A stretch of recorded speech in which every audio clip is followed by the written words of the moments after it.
Para hadirin dan hadirat sekalian yang kami hormati, dan juga segenap pendengar serta pemirsa yang dirahmati oleh Allah Azza wa Jalla. Ayat yang terakhir kita bahas, ayat keberapa? 14. Apa bunyinya? Wa huwal ghafurul wadud. Dan Allah adalah Al-Ghafur. Napa Al-Ghafur? Maha pengampun. Al-Wadud, maha mencintai dan dicintai. Ayat selanjutnya yaitu ayat yang ke-15 yang akan kita pelajari malam hari ini masih menjelaskan tentang kemuliaan Allah Azza wa Jalla. Kalau sebelumnya berbicara tentang betapa maha pengampunnya Allah Azza wa Jalla, betapa maha cintanya Allah Azza wa Jalla kepada para hambanya, kepada kaum mukminin, dan betapa Allah dicintai karena kesempurnaan dan kebaikannya. Maka ayat yang ke-15 ini juga masih membicarakan tentang kemuliaan Allah. Allah berfirman, Dzul Arsyil Majid. Allah adalah Dzul Arsy. Apa artinya Dzul Arsy? Dzul Arsy itu artinya adalah pemilik arsy. Kenapa? Pemilik arsy. Al-Majid adalah yang maha mulia. Ini ayat terlihat pendek, cuma terdiri dari 3 kata, Zu, Al-Arsy, dan Al-Majid. Tapi kandungannya sangat luas sekali, sehingga ayat yang terlihat pendek ini kita akan bagi menjadi 2. Malam hari ini kita hanya akan membahas kalimat Dzul Arsy. Pada pertemuan yang berikutnya, kalau diizinkan oleh Allah, maka kita akan membahas apa? Al-Majid. Jadi ayat ini, sebagaimana yang tadi telah saya sampaikan, sedang menjelaskan tentang kemuliaan Allah. Allah jelaskan itu dalam 2 poin. Poin yang pertama adalah Dzul Arsy. Poin yang kedua, apa wau?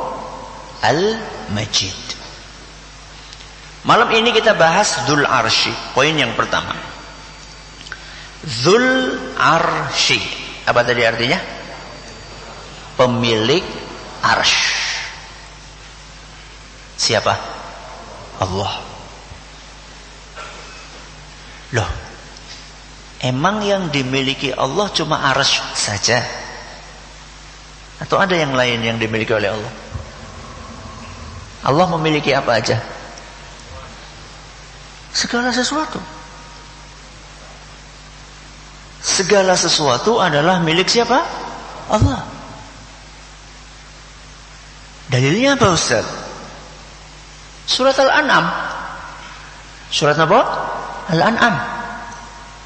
Ayat 164. Surat apa? Al-An'am ayat 164. Allah Subhanahu wa taala berfirman, "Wa huwa rabbu kulli syai'." Dan dia adalah pemilik, pencipta, penguasa kulli syai'. Napa kulli syai'? Segala sesuatu. Dan dia adalah pemilik segala sesuatu. Sinten dia? Allah. Ayat yang kita hafal semua insyaallah. Alhamdulillahi rabbil alamin. Segala puji bagi Allah Rabbil alamin, pemilik nopo alam semesta. Berarti yang dimiliki oleh Allah itu kan segala sesuatu. Langit, bumi, isinya, alam semesta, jagat raya, itu semuanya milik Allah. Kenapa? Kok di dalam ayat ke-15 dari surat Al-Buruj ini secara khusus Allah menyebutkan apa? Arsy. Rabbul arsy, pemilik arsy. Ada apa dengan arsy?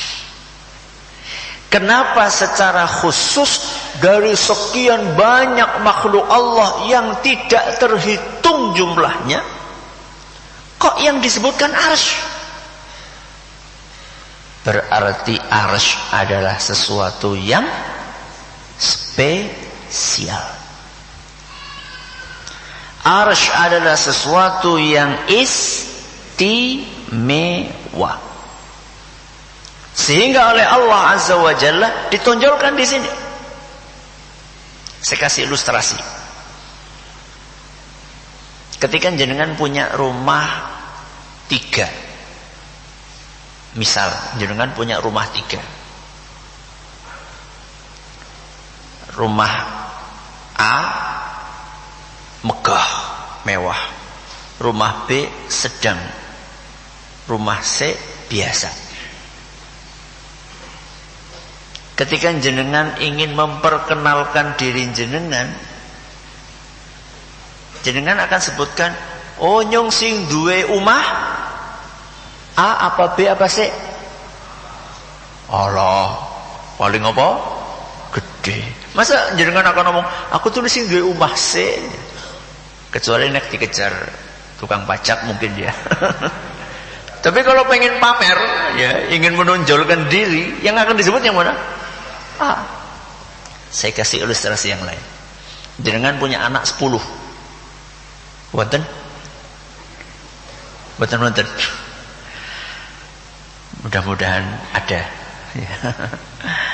Jenengan punya anak 10. Dari 10 anak ini sing paling pinter nomor 1. Sing liyane ya aja beler lah. Yang lainnya biasa-biasa saja. Ketika jenengan ingin mengenalkan diri jenengan kepada orang yang belum jenengan kenal, dan orang itu nggak kenal jenengan, jenengan akan mengatakan, oh nyong kuwi bapake sing nomor 1 apa sing nomor 10? Nomor 1, sing paling apa? Pinter, sing paling berprestasi. Saya dipahami? Itu ilustrasinya. Ya.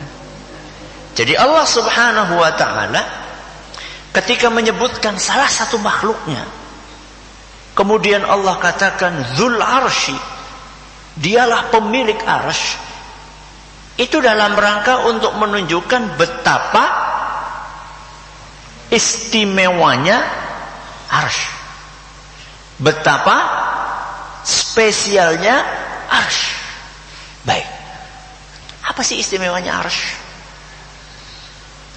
Malam ini kita akan bahas 3 hal yang menunjukkan betapa istimewanya arsy. 1, arsy itu makhluk yang paling tinggi. 2, arsy adalah makhluk yang paling besar.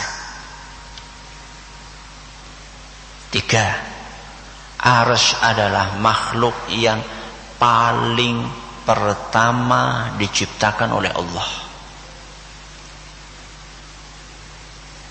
Coba diulangi. Apa yang pertama? Makhluk yang paling tinggi. 2, makhluk yang paling besar. 3, makhluk yang paling pertama diciptakan oleh Allah. Kita bahas satu persatu. Yang pertama, arsy adalah makhluk yang paling tinggi. Biasanya sesuatu yang tinggi itu mulia atau hina? Mulia. Makanya Al-Quran diletakkan di tempat yang paling tinggi. Kenapa? Karena Al-Quran adalah kitab yang paling mulia.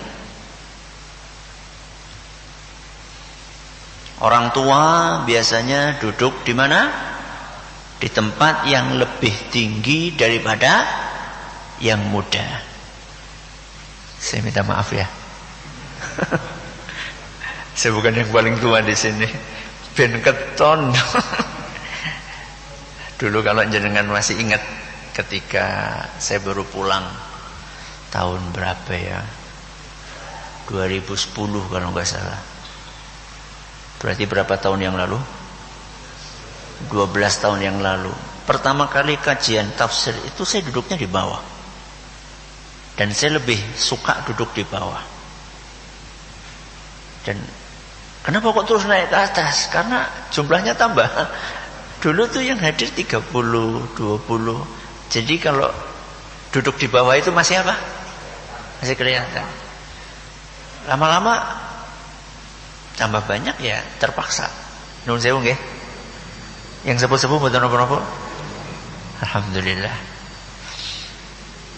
Jadi ketika arsy adalah makhluk yang paling tinggi, itu menunjukkan bahwa arsy adalah makhluk yang sangat mulia, makanya ditaruh di paling tinggi. Apa dalilnya? Asar perkataan Ibnu Mas'ud radhiyallahu anhu. Sinten Ibnu Mas'ud? Sahabat Rasulullah sallallahu alaihi wasallam. Apa kata beliau?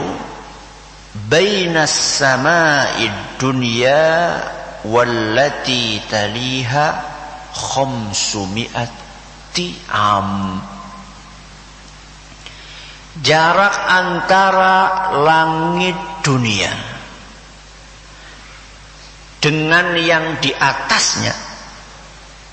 Maksudnya langit yang di atasnya berarti langit nomor berapa? 2. Langit dunia berarti nomor berapa? 1.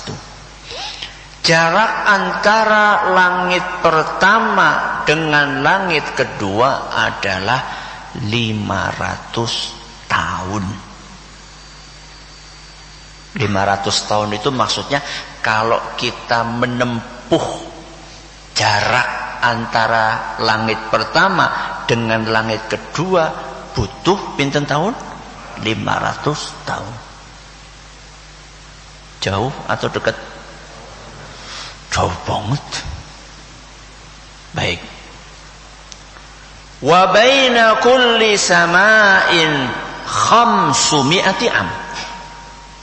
Kemudian antara langit-langit berikutnya, langit kedua ke langit ketiga, langit ketiga ke langit keempat, 5, 6, 7. Antara langit-langit berikutnya pun juga jaraknya 500 tahun. Dari langit kedua mau ketiga berapa tahun? 500. 3 ke 4, 500. 4 ke 5, 500. 5 ke 6, 500. 6 ke 7, 500. Kemudian kata beliau, wa bainas sama'is sabi'ati, dan antara langit ketujuh wal kursiyyi, dan makhluk Allah yang bernama kursi, 500 am, 500 tahun. Kita kan sering dengar ayat kursi. Surat napa niku? Al-Baqarah. Ayat pinten? 255. Allahu la ilaha illa wal hayyul qayyum. Kemudian di tengah-tengah ada wasi'a kursiyuhus samawati wal ardh kursinya Allah lebih besar dibandingkan langit dan bumi. Wasi'a kursiyuhus samawati wal ard. Kursi itu nama makhluk yang diciptakan oleh Allah. Tempatnya di mana? Di atas langit ketujuh. Baik. Wa bainal kursiyyi wal ma'i 500 am. Dan antara kursi dengan samudra 500 tahun. Antara apa? Kursi dengan apa? Samudra 500 tahun. Wal arsyu fawqal ma. Adapun arsy ada di atas samudra. Wallahu fawqal arsy. Dan Allah di atas arsy.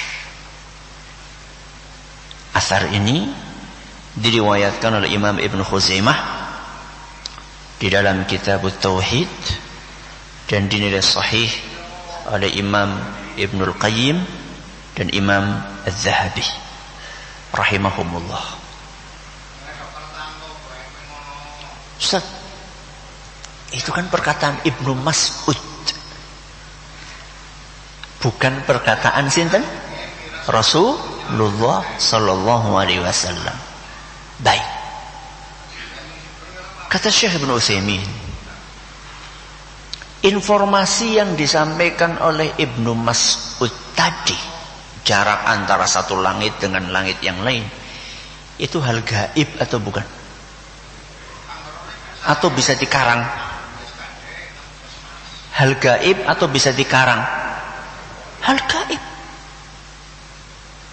Dan kata para ulama kita, kalau sahabat Nabi berbicara tentang hal gaib dan sahabat itu gak dikenal sering mengambil berita dari Bani Israel alias jarang meriwayatkan Israiliyat, maka kemungkinan besar informasi tersebut sahabat dapatkan dari sinten?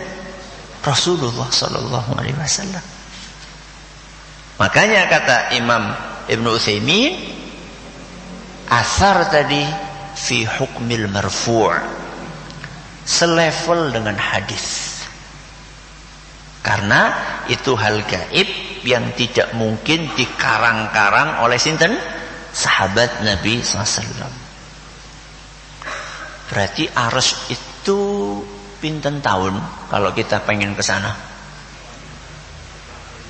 Jajal dihitung mau berapa kali 500 coba? Berapa? 8. Betul, 8. 8 kali 500 pinten? 4.000. Betul. 4.000 tahun. Itulah yang paling tinggi.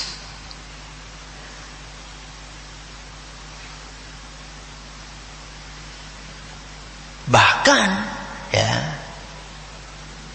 surga Firdaus itu di bawahnya arsy. Napa? Surga napa? Firdaus itu di bawahnya arsy. Padahal arsy itu, padahal surga Firdaus itu surga yang paling napa? Tinggi. Apa kata Nabi SAW dalam hadis riwayat Bukhari? Hadis riwayat Bukhari. Idza sa'altumullah fas'aluhul firdaus. Kalau kalian minta sama Allah, mintalah surga Firdaus. Jangan tanggung. Kok kepriwe pengen surga? Ya ora apa-apa nang emperane ya ora apa-apa. Oh enggak. Giliran urusan surga nang emperan ora apa-apa. Kok pengen gaji pira? Sing paling dhuwur. Giliran dunia njaluk sing paling akeh, sing paling dhuwur, giliran akhirat wis nerima bae. Enggak, kalau kita urusan akhirat itu seharusnya cita-cita kita itu lebih tinggi. Kemudian Nabi SAW sampaikan alasan. Kenapa kalau kita minta sama Allah disuruh minta Firdaus sekalian? Fa innahu wasatul jannati wa a'laha. Karena surga Firdaus adalah surga yang berada di tengah surga dan di tempat yang paling tinggi dari surga. Jadi surga luas, tengah-tengahnya ada Firdaus. Dan Firdaus itu yang puncaknya surga. Wa fauqahu arsyur rahman. Dan di atas surga Firdaus tersebut ada arsy-Nya Allah. Berarti arsy sama surga Firdaus tinggi mana? Arsy. Wa minhu tafjuru anharul jannah. Dan dari arsy itulah mata air sungai-sungai yang ada di surga keluar. Jadi sungai-sungai yang ada di surga itu mata airnya saking pundi? Saking arsy. Allahu Akbar. Mudah-mudahan kita dimasukkan ke surga Firdaus. Ini keistimewaan yang pertama. Apa tadi? Arsy? Makhluk yang paling tinggi.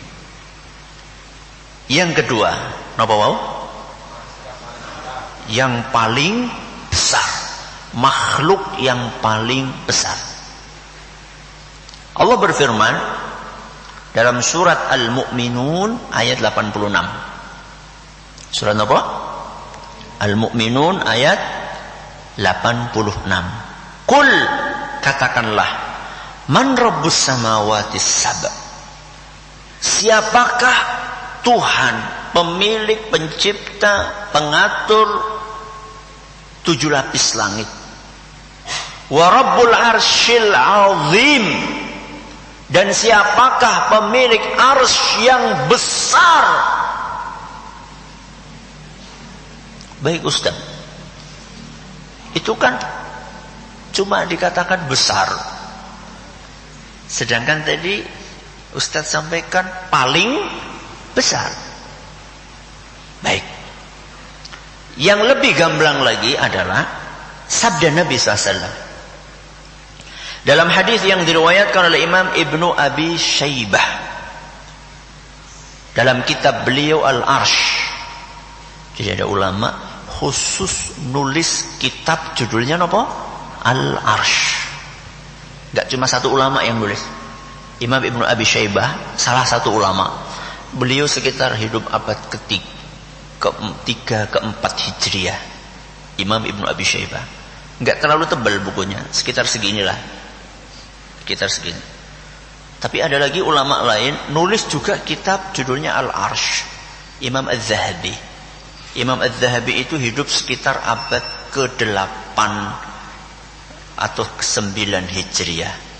Itu beliau ngarang buku tebalnya segini. Isinya tentang apa? Arsh. Berarti pengajian kita cuma berapa menit ini? 40 menit itu urunan apa-apa nek.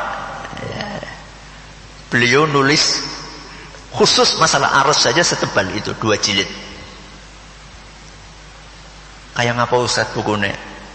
Pondok. Silahkan datang ke sana, di perpustakaan ada. Ya. Baik.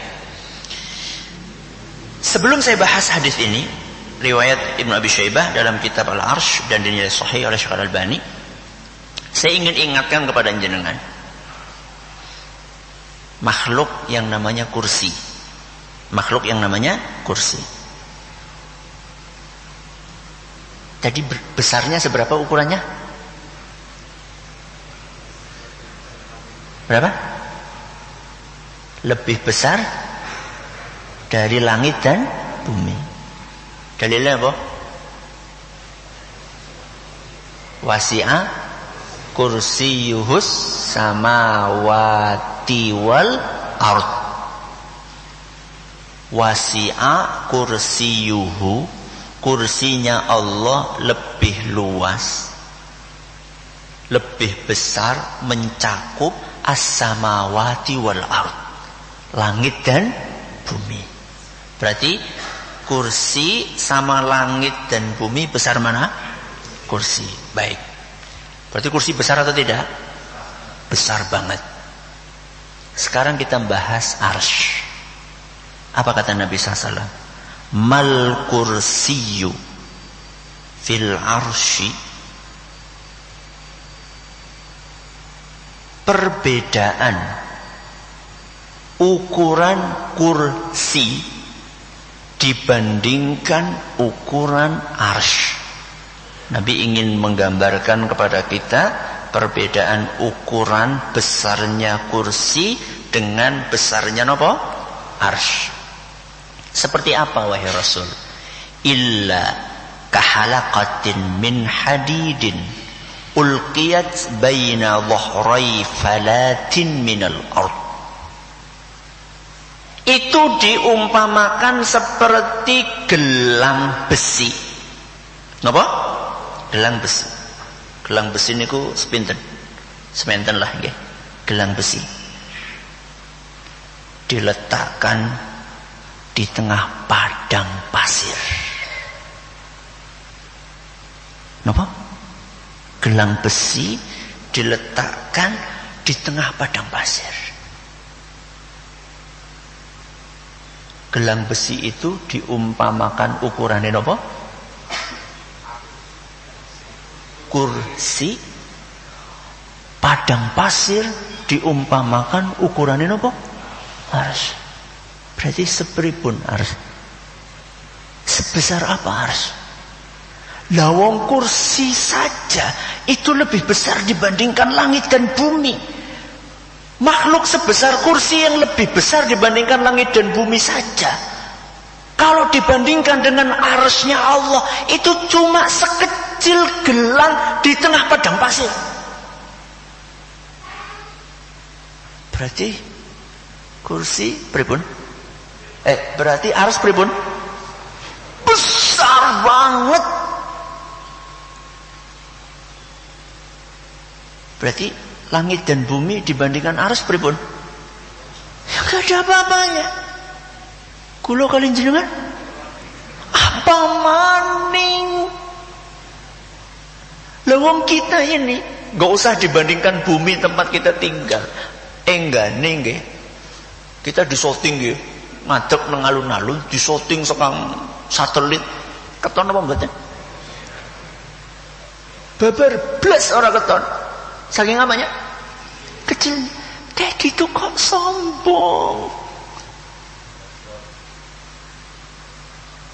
Apa yang mau kita sombongkan? Sekecil ini apa yang mau kita sombongkan? Ya. Kedua, arsy makhluk yang paling besar. Apa terakhir? Arsy adalah makhluk yang paling pertama diciptakan. Apa dalilnya? Dalilnya Al-Quran surat Hud. Surat apa? Hud ayat 7. Firman Allah Subhanahu wa taala, "Wa huwal ladzi khalaqas samawati wal arda fi sittati ayyam."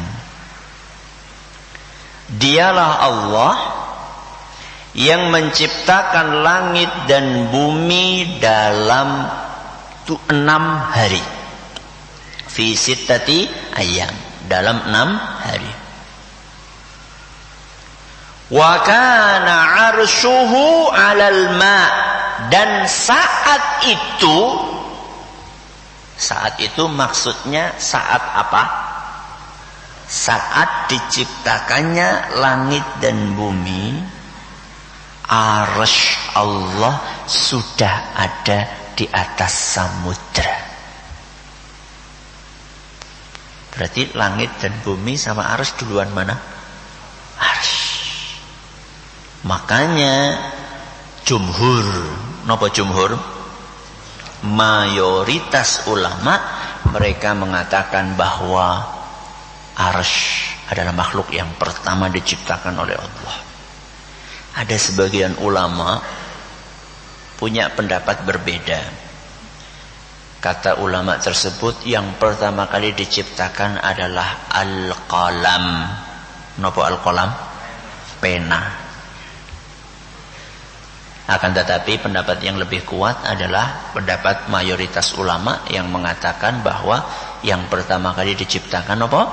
Arsy. Berarti apa keistimewaan arsy? Satu, makhluk yang paling tinggi. Dua, makhluk yang paling besar. Tiga, makhluk yang pertama kali diciptakan oleh Allah Azza wa Jalla. Berarti kesimpulannya apa? Kesimpulannya Allah yang menciptakan arsy lebih nopo? Lebih tinggi, lebih besar, lebih dulu dibandingkan apa? Arsy. Jadi kita jangan berhenti kagum dengan arsy. Kita harus melangkah lebih dari itu. Kita harus lebih mengagungkan Allah dibandingkan arsy. Karena arsy itu hanya salah satu dari makhluk ciptaan Allah. Wallahu a'lam bishawab. Ini yang bisa kita pelajari malam hari ini. InsyaAllah pada pertemuan berikutnya kita akan selesaikan pembahasan ayat yang ke-15 ini. Wallahu ta'ala a'lamu bishawab. Terima kasih atas perhatiannya. Mohon maaf atas segala kekurangannya. Kita akhiri dengan doa kafaratul majlis. Subhanakallahumma wa bihamdika asyhadu an la ilaha illa anta astaghfiruka wa atubu ilaik. Assalamualaikum warahmatullahi wabarakatuh.